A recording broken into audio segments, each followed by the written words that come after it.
O governo prepara para o primeiro semestre desse ano o lançamento do Plano Nacional de Eficiência Energética 2030.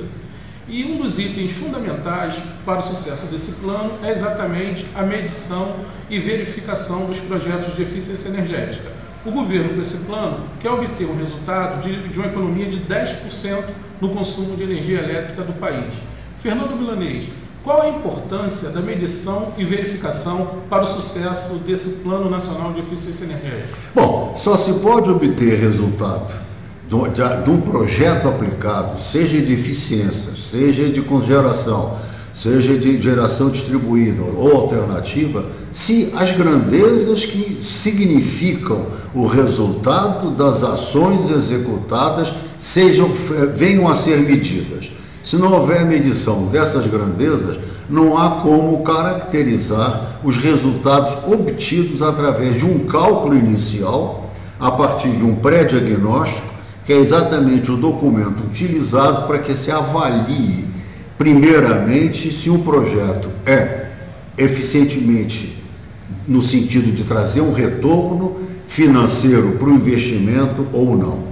Então, a medição é importante porque ela vai exatamente confirmar ou não confirmar os valores adotados no pré-diagnóstico para o cálculo inicial, se o projeto é financeiramente eficiente, se o projeto de eficiência energética tem um retorno financeiro correto ou se não tem.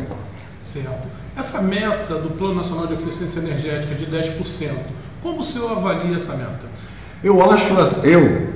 Apesar de estar um pouco afastado especificamente do Procel, das ações do Procel, eu acho que ele é muito conservativo. Mas eu acho que é importante que pelo menos tenhamos uma meta fixada. Se viermos a ultrapassar essa meta, ótimo. Se viermos a alcançar essa meta, pelo menos a intenção inicial foi atingida. Certo. Em 2011 a gente completa 10 anos do racionamento de energia, que foi em 2011. É verdade. Né? Naquela época a população toda foi mobilizada, as empresas mobilizadas, e o país deu um exemplo de como se economiza energia. 10 anos depois, Fernando, como é que você avalia o comportamento do brasileiro e das empresas brasileiras com relação à eficiência energética? Eu acho que muito do que foi feito foi esquecido. Há uma grandeza importante que define exatamente o uso eficiente da energia, que é o grau de energia, a quantidade de energia usada pela unidade de PIB. Nós, infelizmente, depois da eficiência, onde houve, depois do problema que resultou exatamente naquela redução da oferta, nós tivemos uma redução desse índice. Pouco a pouco o índice tornou-se novamente crescente e hoje está crescente.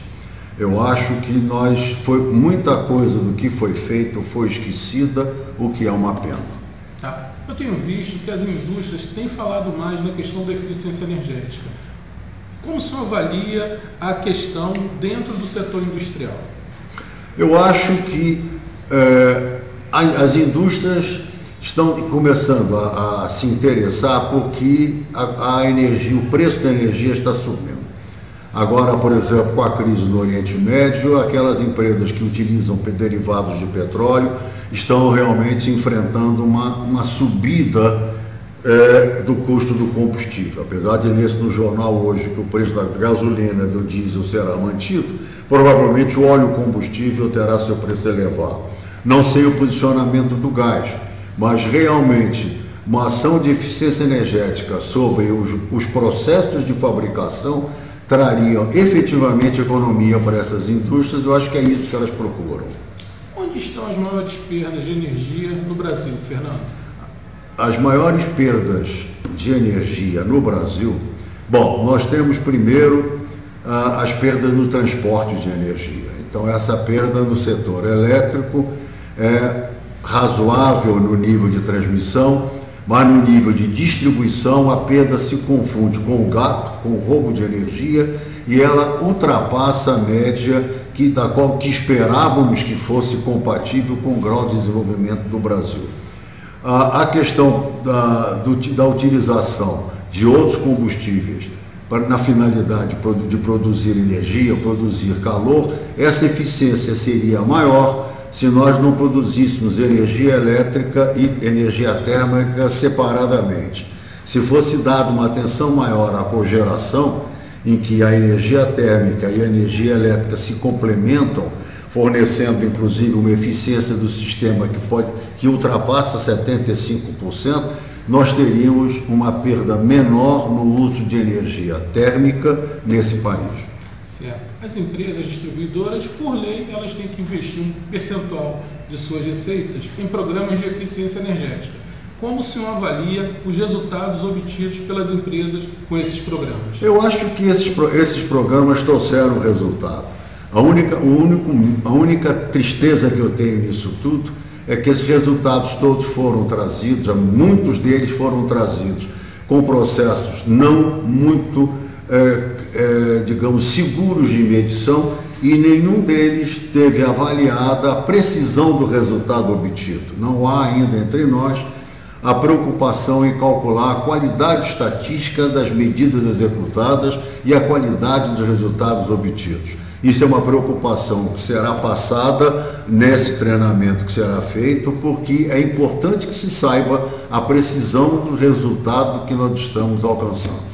Ou seja, na prática, então, as empresas não estão adotando as metodologias de medição e verificação? Elas adotam a metodologia, apenas não se preocupem em saber qual o erro envolvido nessa metodologia, quer dizer, o erro envolvido nos resultados fornecidos. E o que acontece? Quais são os principais erros verificados?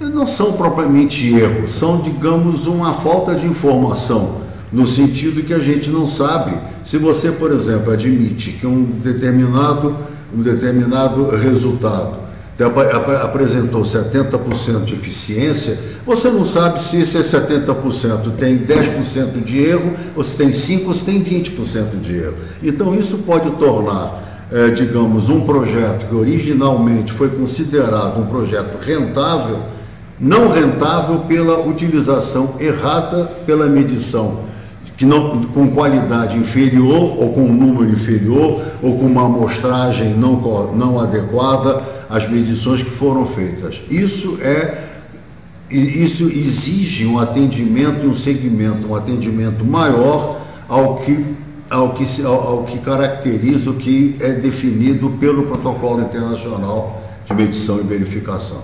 O Brasil seguiu uma tendência, um resultado satisfatório em termos de economia de energia.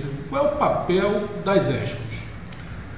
O papel das ESCOs é exatamente, primeiro, a maior dificuldade que as ESCOs enfrentam é a falta de financiamento para os seus projetos.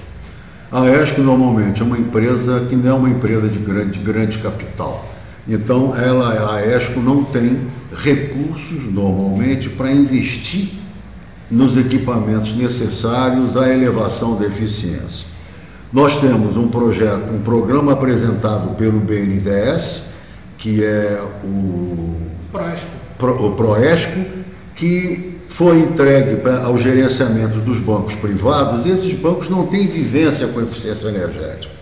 Então, realmente, ele não atingiu o objetivo que ele deveria atingir. Uma outra preocupação que existe é que as empresas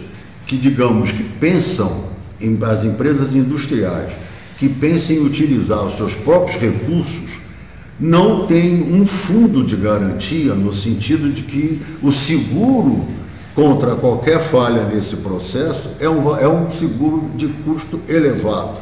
Não existe um fundo de aval que possa fornecer suporte a um projeto que não tenha dado os resultados necessários, ou que os resultados demorem mais do que o previsto, levando inicialmente a empresa que fez o financiamento, ela própria interessada, a um prejuízo inicial.